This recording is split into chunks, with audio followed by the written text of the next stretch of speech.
the point Corbyn is making is that in doing this trade deal with the United States, then taxpayers, by funding the NHS, are going to end up paying more money for the same treatment, and that money is not going to go to benefit the NHS, but is going to go and benefit US pharmaceutical companies. And that has been the cornerstone of Jeremy Corbyn and the Labour attack on the Trump-style Brexit deal or the Trump trade deal that Boris Johnson would negotiate. Of course, Donald Trump has denied that the NHS is on the table. Boris Johnson has said that the NHS is not going to be privatised, with parts of it siphoned off to US pharmaceutical companies. And Jeremy Corbyn is making the point today that this document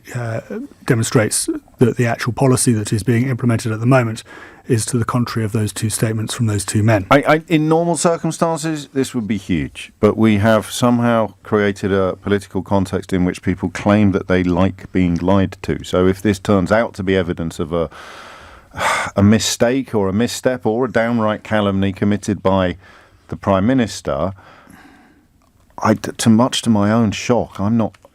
persuaded or convinced anymore that can be successfully turned into political capital. So he's already tweeted this morning. Boris Johnson has tweeted something about the Australian points-based immigration system, and the NHS will never be on the table. So the point these documents show is that that's actually, on the NHS being up for sale, is to the contrary of that, and then we'll see how the story pans out for the rest of the day and into tomorrow. But the point that Labour is making is that, to the contrary of what Boris Johnson is saying, the NHS is very much on the table in those negotiations with the United States and that free trade or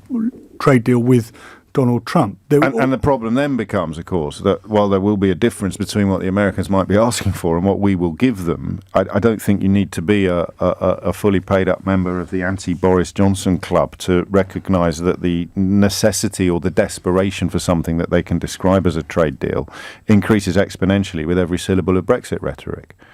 So you're saying that, yes, so you're saying that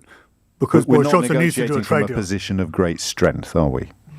So the point you're making is that because Boris Johnson wants to secure a trade deal with the United States, in order to get that trade deal with the United States, he'd be willing to give things away. Major concessions would be made on the British side, secure in the knowledge that if the British media are going to report reheating Theresa May's rejected withdrawal agreement as some sort of magnificent victory, then he can be fairly confident that huge swathes of the British media will report the worst trade deal in history as a yet another mark of Boris Johnson's unalloyed genius. The other thing to point out, of course, James, is that in order to secure frictionless access between the border between the UK and the European Union, we won't be able to import drugs that aren't permitted in the European Union, because otherwise that would mean checks at that border to ensure that those drugs, if they're imported into the UK, don't cross into the European Union single market. Indeed.